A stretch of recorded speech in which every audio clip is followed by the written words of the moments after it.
आणि यानंतर एक मोठी बातमी, वरुण सरदेसाई यांच्याशी संवाद साधताना उद्धव ठाकरे काहीसे संतापले। उद्धव ठाकरेंनी यावेळेला हरामखोर आहेत ते या शब्दाचा वापर केला। त्यामुळे हा शब्द किंवा ठाकरेंच्या बोलण्याचा रोख नेमका कुणाकडे होता हा प्रश्न आता पडलाय। सरदेसाई आणि ठाकरे या दोघांमध्ये कुणावरनं चर्चा सुरू होती याबद्दलही तर्कवितर्क लढवले जात आहेत। विधान भवनाच्या पायऱ्यांवरती उद्धव ठाकरे आणि वरुण सरदेसाई हे दोघे जण जात होते आणि त्याच वेळेला उद्धव ठाकरेंनी हे भाष्य केलं। त्यामुळे उद्धव ठाकरेंनी नेमकं कुणाला हरामखोर असं संबोधलं याची चर्चा रंगते।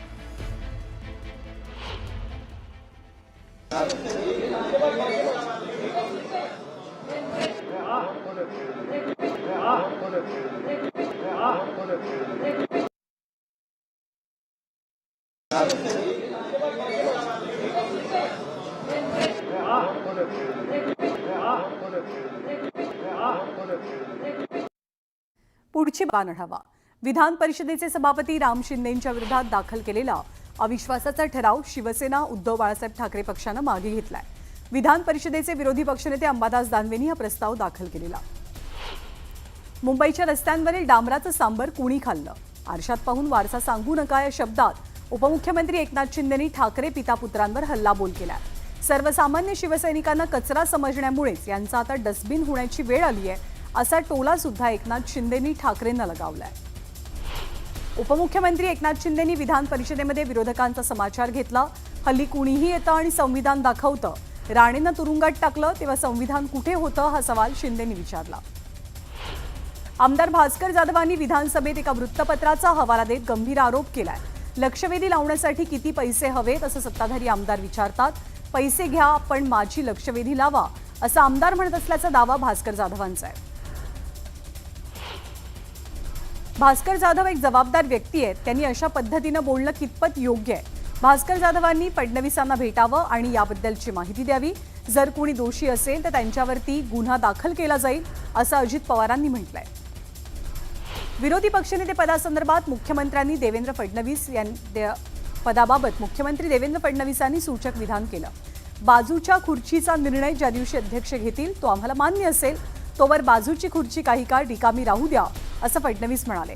त्यामुळे या अधिवेशनात विरोधी पक्षनेतेपदाची निवड नाही का अशी चर्चा सुरू झाली आहे। विरोधी पक्षनेतेपदासाठी ज्यांचं नाव चर्चेत आहे त्या भास्कर जाधवांनी याबद्दल आता प्रतिक्रिया दिली आहे। विरोधी पक्षनेत्याची निवड करायची नसेल तर सरकारनं असं जाहीर करावं, सरकारकडे बहुमत आहे तरी सरकार का घाबरतंय हा थेट सवाल भास्कर जाधवांनी विचारला। विधानसभा उपाध्यक्षपदी अण्णा बनसोडे यांची बिनविरोध निवड झाली। राहुल नार्वेकरांकडून बनसोडेंच्या नावाची घोषणा करण्यात आली। विधान परिषदेत एकनाथ खडसे मंत्र्यांवरती पुन्हा एकदा संतापले। सभागृहामध्ये फक्त 2च सदस्यांची उपस्थिती असल्यानं खडसेंनी नाराजी व्यक्त केली आणि संताप व्यक्त केला। अंतिम आठवडा प्रस्तावाला सर्वोच्च स्थान असून सुद्धा सदस्य संख्याच नसल्यानं खडसे आक्रमक झाले। विधान भवन परिसरात एका तरुणानं झाडावरती चढून आंदोलन केलं। काही काळानंतर पोलिसांनी या तरुणाला खाली उतरवलं। संतोष देशमुखांची हत्या हा एक मोठा कट आहे। आमच्याकडे हत्येचे सगळे पुरावे आहेत, कोर्टाला आज सगळी कागदपत्र दिलेली आहेत अशी माहिती सरकारी वकील उज्ज्वल निकम यांनी दिली। वाल्मिक कराडच्या सहभागासंदर्भातही उज्ज्वल निकमांनी प्रतिक्रिया दिली। कृष्णा आंधळेनं वाल्मिक कराडला आणि विष्णू चाटेला 3 वेळेला फोन केलाय। सुदर्शन गुलेही कराडच्या सांगड्यावरनंच वागत होता अशी माहिती उज्ज्वल निकम यांनी दिली। संतोष देशमुख हत्या प्रकरणातली आजची मकोका कोर्टातली सुनावणी संपली। कट रचून संतोष देशमुखांची हत्या केल्यानं निकम यांनी या संदर्भातली माहिती दिली। या प्रकरणी पुढची सुनावणी आता 10 एप्रिलला पार पडेल। उज्ज्वल निकम आल्यामुळे आम्हाला न्याय मिळेल अशी अपेक्षा आहे।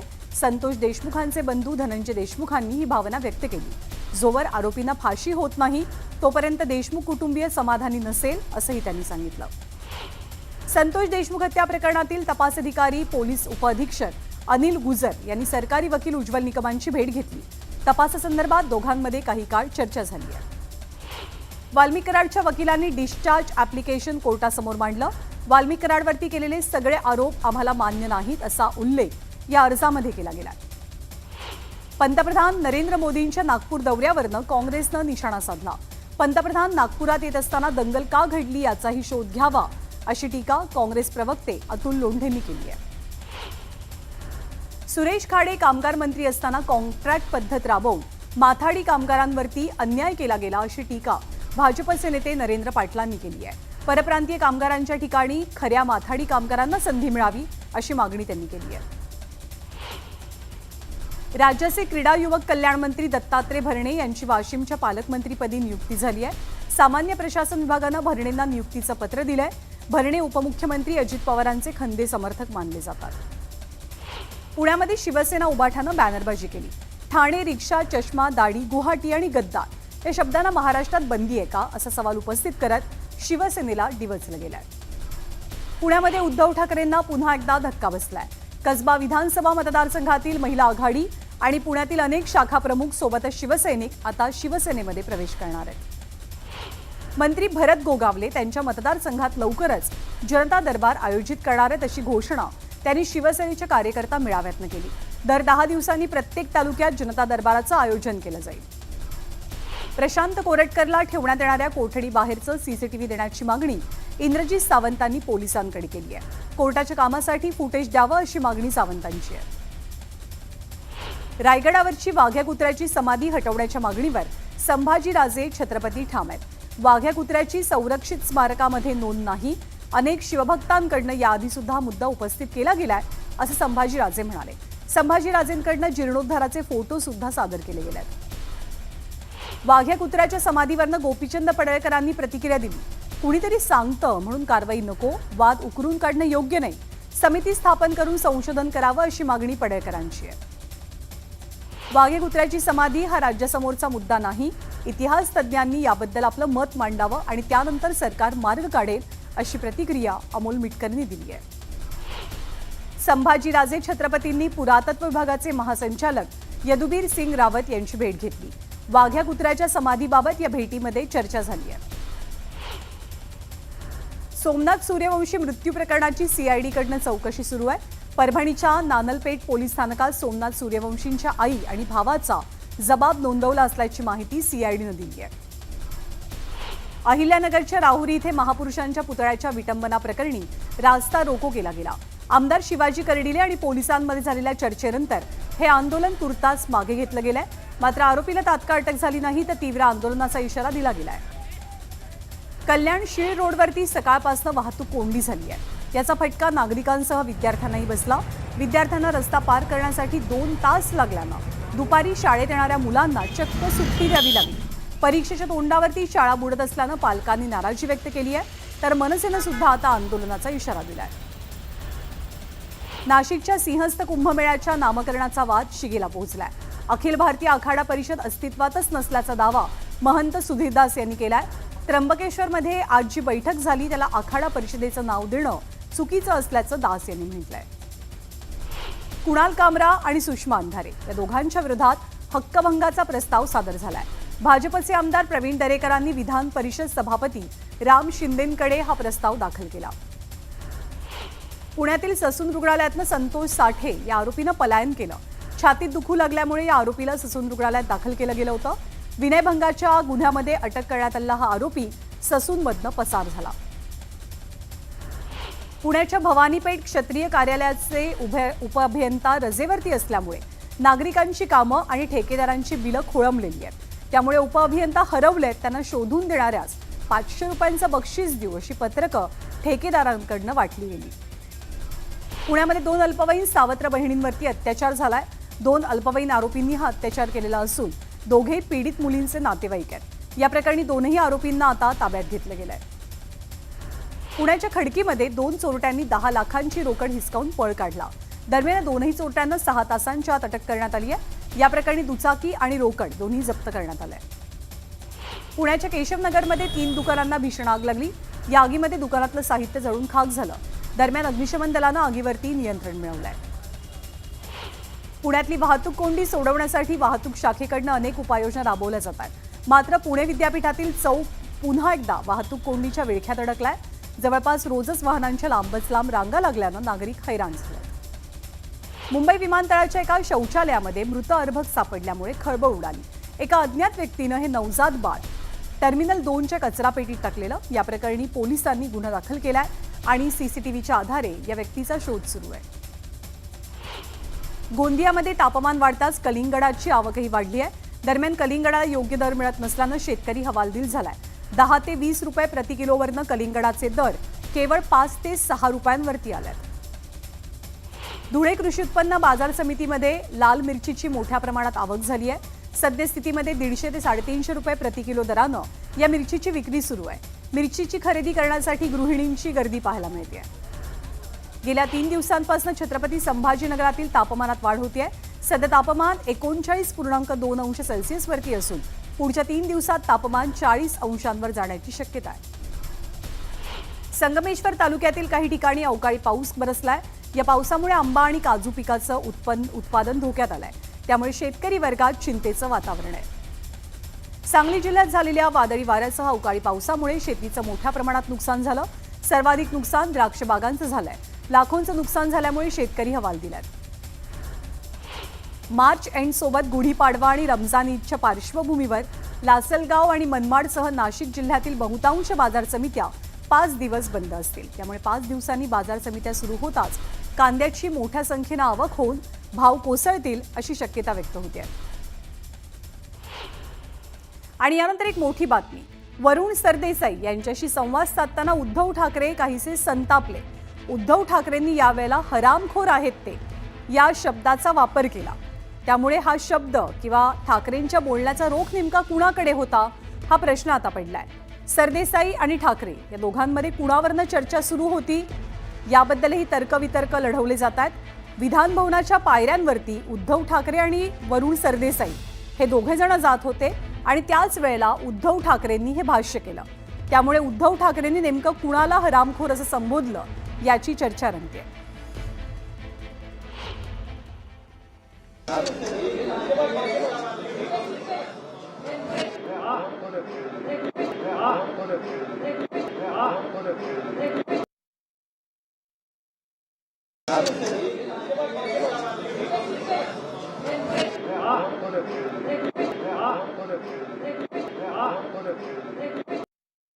पुढची बातमी कोल्हापूरमधनं। कोल्हापूर जिल्ह्यातील अदमापूर इथे बाळूमामांचा भंडारा मोठ्या उत्साहात पार पडला।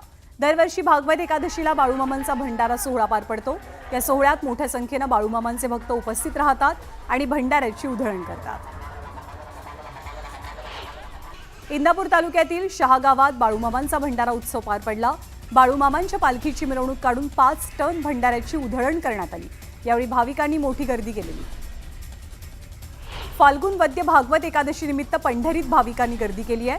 नामदेव पायरी, महाद्वार, चंद्रभागा नदी यासह दर्शन रांगही भाविकांनी गजबजून गेली। तर उन्हापासून संरक्षण होण्यासाठी मंदिर समितीकडून परिसरात शेडनेट उभारण्यात आलाय। हिंगोलीमध्ये कृषी विभागाच्या वतीने एकदिवसीय पौष्टिक तृणधान्य महोत्सवाचं आयोजन केलं गेलं। या महोत्सवाच्या माध्यमातून शेतकऱ्यांना आणि नागरिकांना तृणधान्यांचं आहारातलं महत्त्व समजावून सांगण्यात आलं। बुलढाण्यात सण उत्सवाच्या पार्श्वभूमीवर पोलिसांनी मॉकड्रिल केलंय। दंगल सदृश परिस्थिती उद्भवली तर परिस्थितीवरती नियंत्रण कसं मिळवायचं याचा सराव मॉकड्रिलच्या माध्यमातून केला गेला। नांदेड जिल्ह्यातील किनवट तालुक्यात गुंगीचं औषध देऊन जनावरं चोरणारी टोळी सक्रिय झाली आहे। कोल्हारी गावामध्ये रात्रीच्या वेळेला गायीला गुंगीचं औषध दिलं गेलं, मात्र ही बाब शेतकऱ्याच्या लक्षात येताच चोरटे पसार झाले। 24 तासांनी ही गाय शुद्धीवर आली। शिमगोत्सवासाठी सुरू केलेला कशेडी बोगदा पुन्हा एकदा अंधारात गेलाय। 80 लाख रुपयांची अनामत रक्कम न भरल्यानं बोगद्यात सध्या अंधार आहे। दरम्यान अपघात होण्याची दाट शक्यता असल्यामुळे तातडीनं विद्युत पुरवठा सुरू करावा अशी मागणी केली जाते। दौंडमध्ये सापडलेली अर्भगं ही भंगाळे रुग्णालयातली होती असं समोर आलंय। रुग्णालयातील कचरा भंगारवाल्याला नेण्यासाठी सांगितल्यानं नजर चुकीनं त्यानं त्या बरण्या नेल्या असं स्पष्टीकरण रुग्णालयातल्या डॉक्टरांकडून दिलं गेलंय। कंटेनर चालकानं धाब्यावरती लावलेल्या गाडीचा अचानक त्या गाडीला अचानक आग लागली। यामुळे नागरिकांची तारांबळ उडाली। सुदैवानं चालक या कंटेनरमध्ये नव्हता, त्यामुळे मोठा अनर्थ टळला। सिल्लोड तालुक्यातल्या भवन येथील महिला सरपंचावर भ्रष्टाचाराचा आरोप केल्यानं महिला सरपंचानं उपसरपंच महिलेच्या कानशिलात लगावली। याचा व्हिडिओ व्हायरल झाल्यामुळे सिल्लोड ग्रामीण पोलिसांनी तक्रार देण्याची कारवाई सुरू केली आहे। उन्हाळी सुट्ट्यांसाठी 738 बसेस सोडल्या गेल्यात। एसटीच्या जळगाव विभागातील 11 आगारांचं नियोजन केलं गेलंय। दररोज साधारणतः 2000 बस फेऱ्या धावण्याचं नियोजन एसटी विभागाचं आहे। जायकवाडीतनं पैठण गंगापूर शहराला पाणी पुरवठा करणाऱ्या पंप हाऊसला पाटबंधारे विभागानं थकीत पाणीपट्टी भरली नसल्यानं सील ठोकण्यात आलाय। तब्बल 3 कोटींची थकबाकी असल्यामुळे पैठणचा पाणी पुरवठा बंद झालाय।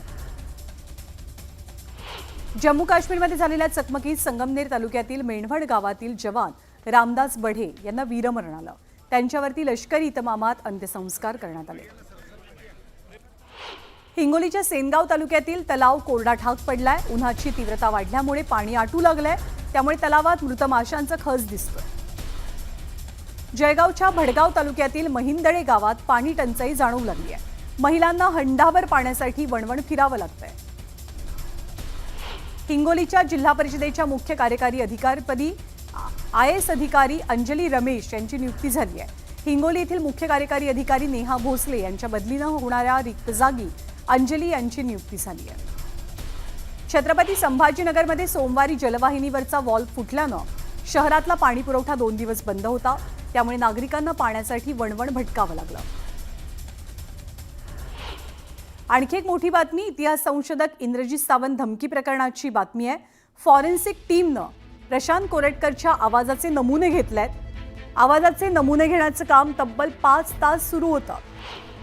दरम्यान प्रशांत कोरटकर तपासामध्ये अपेक्षित सहकार्य करत नसल्याची माहिती मिळते आणि आवाजाचे नमुने घेताना सुद्धा फारसं सहकार्य कोरटकरनं दाखवलं नसल्याचं कळतंय। तपासादरम्यान कोरटकर काही माहिती लपवत असल्याचा संशय सध्या पोलिसांना आहे। ज्ञानेश्वर साळोखे आपल्याला माहिती देतात। ज्ञानेश्वर, माहिती आज राजारामपुरी पोलीस ठाण्यामध्ये दाखल झाली होती। याच ठिकाणी प्रशांत कोरटकर याला कोठडीमध्ये ठेवण्यात आलेलं आहे। कोणत्याही सुरक्षेच्या दृष्टीनं कोणताही अनुचित प्रकार घडू नये म्हणून त्याला आज पोलीस ठाण्यामध्येच आहे ते त्याच्या आवाजाचे नमुने फॉरेन्सिक विभागाच्या वतीने आज घेण्यात आले। साधारण 1 वाजता ही टीम या पोलीस ठाण्यामध्ये दाखल झाली होती। तब्बल 5 तास फॉरेन्सिक विभागाची टीम या पोलीस ठाण्यामध्येच होते आणि आवाजाचे नमुने हे ते प्रशांत कोरटकर याचे त्यांनी आता संकलित केलेले आहे। या दरम्यान प्रशांत कोरटकर आहे तो अपेक्षित सहकार्य करत नव्हता पोलिसांना आणि माहिती अनेक प्रकारची आहे तो लपवत असल्याचं आहे ते पोलीस सूत्रांच्याकडून आपल्याला माहिती मिळते। एकूणच पाहायला मिळालं तर प्रशांत कोरटकर याने आपला आवाज नव्हेच अशा पद्धतीचा दावा आहे तो सुरुवातीला केला होता आणि तांत्रिकदृष्ट्या त्याचा आवाज सिद्ध करण्याचा आहे ते पोलिसांच्या समोर आव्हान होतं आणि त्या दृष्टीने फॉरेन्सिक अहवाल आहे तो अत्यंत महत्वाचा होता आणि त्या दृष्टीने पोलिसांनी आज फॉरेन्सिक टीमला राजारामपुरी पोलीस ठाण्यामध्ये पाचारण केलं होतं आणि तब्बल 5 तास कोरटकर याच्या आवाजाचे नमुने विविध पद्धतीने घेण्याचा प्रयत्न आहे तो फॉरेन्सिक विभागाने केला। त्याच्या आणि कोरटकर एक प्रकारे तपासामध्ये सहकार्य करत नसल्याचंही पोलिसांनी सांगितलं। 5 तास हे काम सुरू होतं नमुने घेण्याचं। पुढचा तपास कसा होतोय हेही पाहावं लागेल। धन्यवाद ज्ञानेश्वर या सगळ्या माहितीबद्दल। आणि या बातमी